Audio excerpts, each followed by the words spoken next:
Hello guys, PCS preparation के online platform में मैं प्रिया आपका स्वागत करती हूँ। आई होप आप सब बहुत अच्छे होंगे और पढ़ाई कर रहे होंगे। देखिए, राष्ट्रीय आंदोलन का हम लोगों ने 8 पार्ट ख़त्म कर दिया था।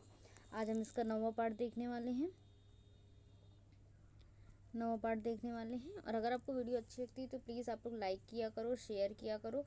मेरे चैनल को प्लीज़ प्लीज़ प्लीज़ सब्सक्राइब कर दीजिए और कमेंट करके ज़रूर बताया करो आप लोग को वीडियो कैसी लगती है, और नोट्स भी बनाते रहिएगा। चलिए आज पहला क्वेश्चन देखते हैं।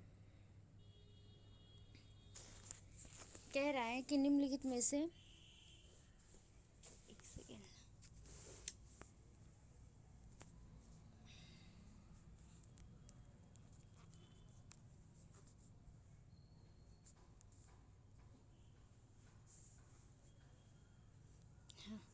कह रहा है निम्नलिखित में से कौन RIN विद्रोह का भाग नहीं था। RIN का फुल फॉर्म होता है रॉयल इंडियन नेवी। ठीक है, तो इसके विद्रोह का भाग नहीं थे।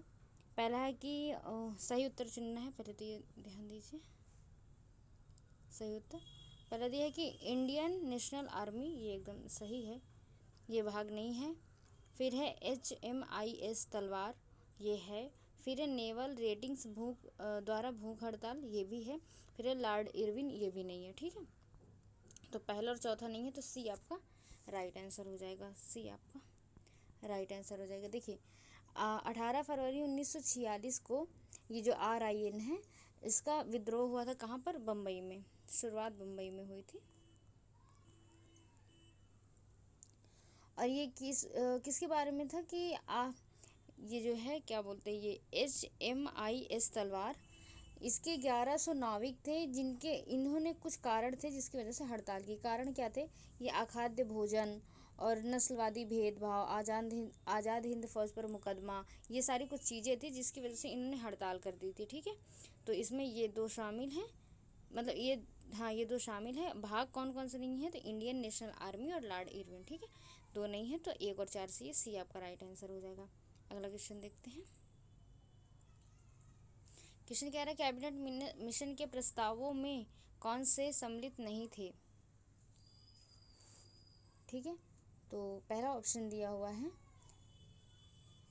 सम्मिलित नहीं पूछ रहा है, सही उत्तर चुनना है। सम्मिलित नहीं है, नहीं वाला हमको बताना। पहला कि भारत संघ के लिए त्रिस्तरीय संरचना जिसमें प्रांत तथा भारतीय रजवाड़े दोनों सम्मिलित हों, तो ये एकदम सही है। फिर है संविधान सभा का गठन, ये भी सही है। फिर है 6 मुस्लिम बहुल राज्यों में संपूर्ण प्रभुत्व संपन्न पाकिस्तान का सृजन। देखिए, पृथक पाकिस्तान की मांग को अस्वीकृत कर दिया गया था, इस वजह से ये वाला ऑप्शन तो हमारा गलत हो जाता। गलत नहीं, पूछ ही रहा है कि कौन सा असत्य है, सम्मिलित नहीं है ना, तो यही वाला है। तो केवल 3 हो जाएगा, बी आपका राइट आंसर हो जाएगा। अगर आपको कुछ नहीं समझ में आता आप कमेंट सेक्शन में बताइएगा, मैं आपको जवाब जरूर दूंगी। ठीक है, फिर अगला क्वेश्चन कह रहा है कि निम्नलिखित में से भारत की स्वतंत्रता तथा विभाजन से संबंधित कौन सा कथन सही नहीं है। पहला दिया कि फरवरी 1947 में ब्रिटिश प्रधानमंत्री एटली ने घोषणा की कि ब्रिटिश किसी भी परिस्थिति में भारतीयों को सत्ता हस्तांतरण नहीं करेंगे। देखिए, सत्ता हस्तांतरण करेंगे इस बात को कहा गया था, तो ये वाला हमारा गलत हो जाता है। कौन सा सही नहीं है? तो पहला सही नहीं है। दूसरा है कि लॉर्ड वेवेल ने 31 मार्च 1948 तक भारत से ब्रिटिश की पूर्ण वापसी की वकालत की, ये एकदम सही है। फिर लॉर्ड माउंटबेटन सत्ता हस्तांतरण की प्रक्रिया में तेजी लाए, ये भी सही है। फिर नेहरू के विरोध के कारण वल्कन योजना का परित्याग कर दिया गया, ये भी सही है। तो इसका राइट आंसर हो जाएगा ए। अगला क्वेश्चन देखते हैं। कह रहा है निम्नलिखित में से कौन सी एक भारत में होम रूल आंदोलन की विशेषता नहीं थी। नहीं पूछ रहा है। पहला है बहिष्कार तथा धरना। फिर है एक अखिल भारतीय होम रूल संगठन की स्थापना पर 2 पृथक होम रूल लीग। फिर है चर्चा समूहों तथा वाचनालयों की स्थापना। फिर है पुस्तकों का विक्रय तथा वितरण। तो इसका राइट आंसर हो जाएगा बहिष्कार तथा धरना, यानी ए आपका राइट आंसर हो जाएगा यहाँ पर। ओह सॉरी, अगला क्वेश्चन देखते हैं। देखिए, दिया हुआ कि व्यक्ति है राजनीतिक दल किससे कौन संबंधित था, उस पर हमको मिलाना है। तो पहले दिया हुआ कि BR अम्बेडकर, ये इंडिपेंडेंट लेबर पार्टी से संबंधित थे। यहाँ पर ले आए। सिकंदर हयात खान, ये यूनियनिस्ट पार्टी से संबंधित थे, जो कि ये है। फिर है फजलुल हक, फजलुल हक किससे संबंधित थे, तो ये हैं कृषक प्रजा पार्टी, ये है इससे संबंधित है। और खलीकुज्जमा, ये पाकिस्तान मुस्लिम लीग से संबंधित है। तो देखिए पहले का 4 है ना, पहले का 4 2 जगह है, तो ये तो कट हो गया। दूसरे का 3 है, दूसरे का 3 एक ही जगह है, यानी बी आपका राइट आंसर हो जाएगा। अगला क्वेश्चन देखते हैं हम लोग। कह रहे हैं कि गांधी इरविन समझौता के बारे में निम्नलिखित में से कौन सा एक कथन सही नहीं है ना, सही नहीं पूछ रहा है। तो पहला देखिए, गांधी ने वायसराय के साथ साक्षात्कार मांगते हुए एक पत्र लिखा, ये बात तो एकदम सही है। कह रहा कौन सा कथन सही नहीं है, नहीं वाले में हम लोग टिक करेंगे। फिर सविनय अवज्ञा आंदोलन को समाप्त किया जाना था, ये भी सही है। फिर कारावास में बंद स्वतंत्रता सेनानियों को छोड़ा जाना था, ये भी सही है। फिर समस्त अधिकृत जमीनें मूल स्वामियों को वापस लौटाई जानी थी, ये हमारा गलत हो जाता है। ठीक है, तो कौन सा कथन सही नहीं है, तो डी, यानी डी आपका राइट आंसर हो जाएगा। अगला क्वेश्चन कह रहा है कि निम्नलिखित में से कौन सा भारत छोड़ो आंदोलन के अभिलक्षण थे, भारत छोड़ो आंदोलन के अभिलक्षण थे। तो पहले दिया हुआ है कि प्रारंभ में यह ग्रामीण विद्रोह था, और कह रहा सही उत्तर चुनिए। तो देखिए ये प्रारंभ में ग्रामीण विद्रोह नहीं था, किसका विद्रोह था वो मैं अभी बताती हूँ। दूसरा है कि राज्य द्वारा प्रचंड दमन इसकी विशेषता थी, ये वाला हमारा एकदम सही है। तो केवल 2 सही है, इसलिए बी आपका राइट आंसर हो जाएगा। और कह रहा है कि प्रारंभ में यह ग्रामीण विद्रोह था, तो नहीं। देखिए ये किसका विद्रोह था, तो ये छात्र भी इसमें सम्मिलित थे, इसमें मजदूर सम्मिलित थे, किसान सम्मिलित थे, सामान्य ग्रामीण सम्मिलित थे,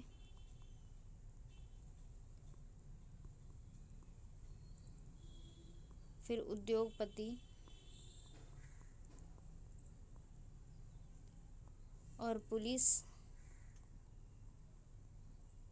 व प्रशासन, पुलिस प्रशासन के निचले तबके के लोग,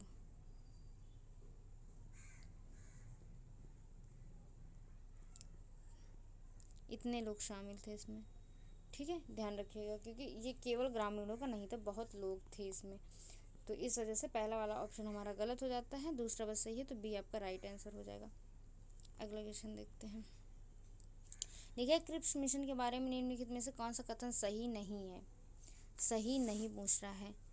तो पहला देखिए कह रहा है कि मार्च 1942 में क्रिप्स ने वार कैबिनेट को एक मसौदा घोषणा पर सहमत होने के लिए राजी किया। तो ये वाला कथन तो हमारा सही है, पूछा कौन सा सही नहीं है, उसी में टिक करेंगे। दूसरा है कि जवाहरलाल नेहरू तथा सरदार पटेल ने मिशन के साथ बातचीत के लिए कांग्रेस का प्रतिनिधित्व किया, तो ये वाला हमारा सही हो जाता है। ये वाला हमारा कथन सही नहीं है, यानी गलत है, इस वजह से इसे टिक किया गया है।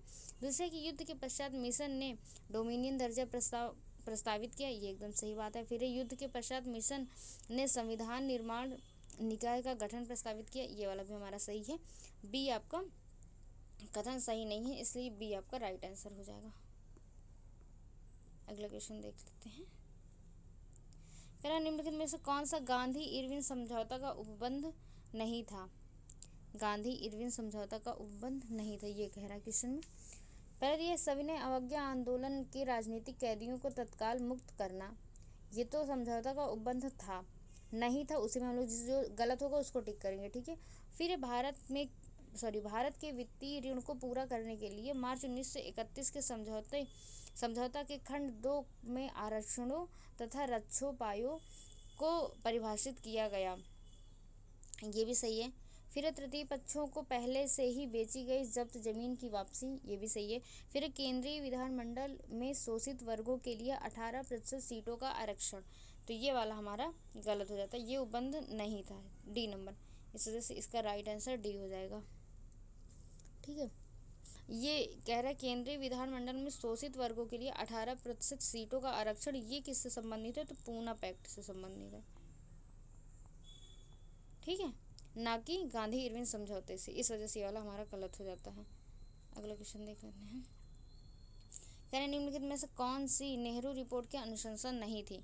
पहला डोमिनियन दर्जा, फिर है पृथक निर्वाचन मंडल, फिर है एकात्म तथा लोकतंत्री केंद्र, और फिर है वयस्क मताधिकार। ठीक है, इसका राइट आंसर हो जाएगा पृथक निर्वाचन मंडल, भी आपका राइट आंसर हो जाएगा।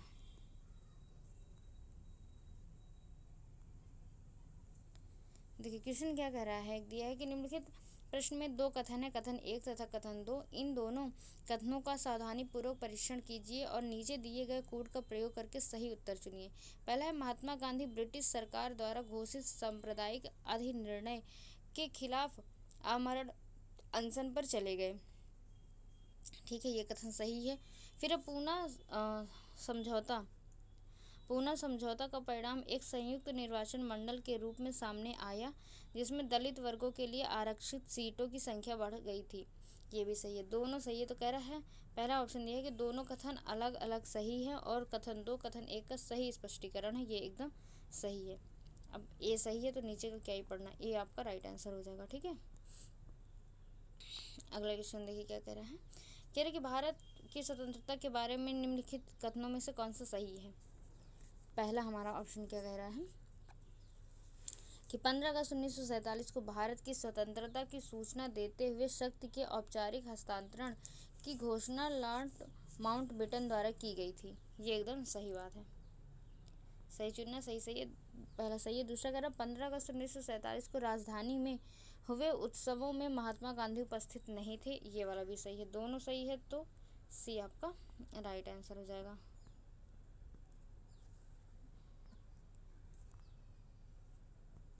कह रहा है कि कांग्रेस में इनमें से किसने समाजवादी दृष्टिकोण का प्रतिनिधित्व किया था। ठीक है, पहला दिया है राजेंद्र प्रसाद, फिर है नरेंद्र देव, फिर है मौलाना आज़ाद, और फिर है सरदार पटेल। इसका राइट आंसर है बी, नरेंद्र देव, बी आपका राइट आंसर हो जाएगा।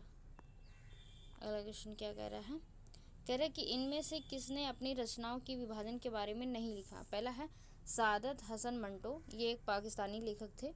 फिर है बंकिम चंद्र चट्टोपाध्याय, फिर है भीष्म साहिनी, फिर है नरेंद्र नाथ मित्र।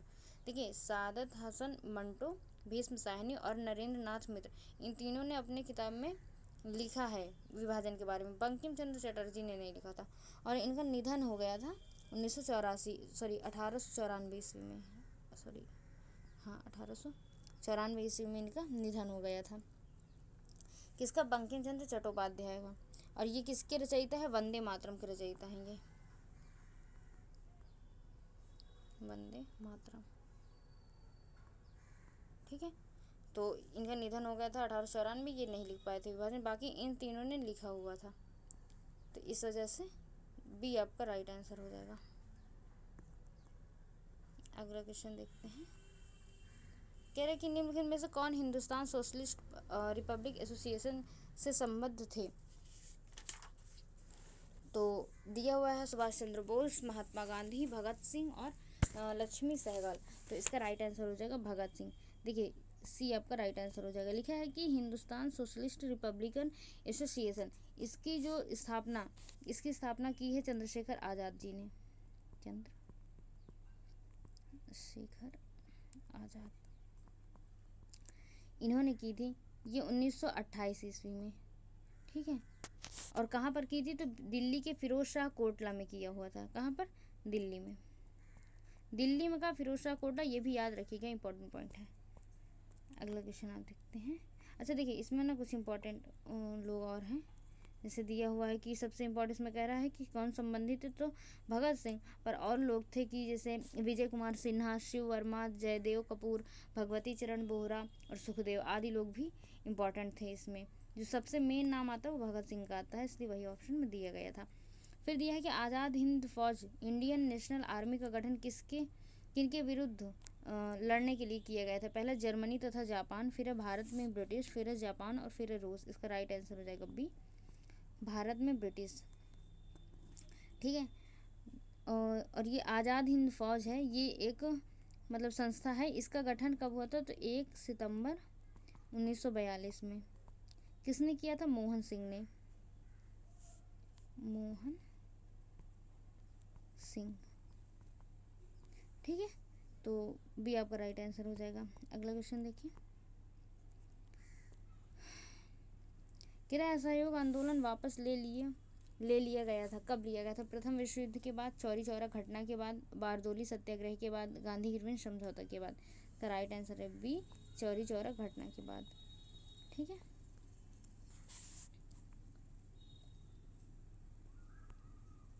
क्वेश्चन देखिए क्या कह रहा है कि गांधी के हरिजन अभियान ने किस बात की के लिए कोशिश की? पहले, समग्र रूप से जाति व्यवस्था पर प्रहार करना, पहला ऑप्शन दिया हुआ है, तो इसमें कह रहे सही उत्तर चुनिए। तो पहला ये वाला तो गलत हो गया। दूसरा कह रहा है कि हरिजनों के लिए कुआं, सड़क, मंदिर आदि को खुलवाना, ये एकदम सही है। फिर हरिजनों के बीच सामाजिक कार्यों को प्रोत्साहित करना, ये भी सही है। तो पहला, दूसरा, तीसरा सही है, यानी बी आपका राइट आंसर हो जाएगा। यह महात्मा गांधी द्वारा अहूत नमक सत्याग्रह ने क्या सुनिश्चित किया? पहला ऑप्शन दिया हुआ है इस पर कि पूरे तटीय भारत में नमक कानून का उल्लंघन। कह रहा सही उत्तर चुनिए, पहला एकदम सही है। फिर दिया है कि महिलाओं की सहभागिता, ये भी सही है। फिर है औद्योगिक श्रमिक वर्ग की सत्याग्रह में देशव्यापी सहभागिता। तो देखिए व्यापक सहभागिता नहीं थी इनकी, बहुत कम थी, तो इस वजह से ये हमारा गलत हो जाता है। पहला दूसरा सही है, तो सी आपका राइट आंसर हो जाएगा।